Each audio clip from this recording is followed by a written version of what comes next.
Grabe guys, oh. Yung collection ng mother-in-law ko. Yan. Alam niyo ba kung ilang taon na ito?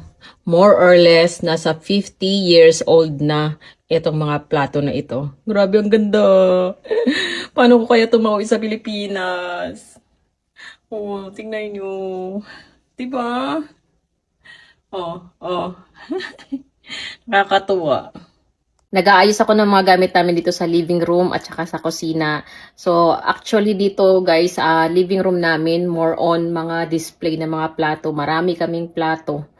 Tapos, ang mga plato namin dito, mga more than, basta, more than decade na siya.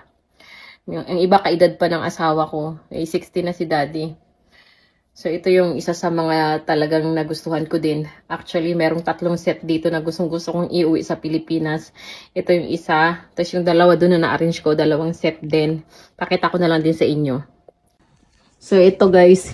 Yan. Kanina niligpit ko na yan. Pinagsama-sama ko.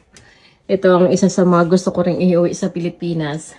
Kasi may mga brand yan siya. Ewan ko kung paano ko mauwi. So, yan. Brand niya.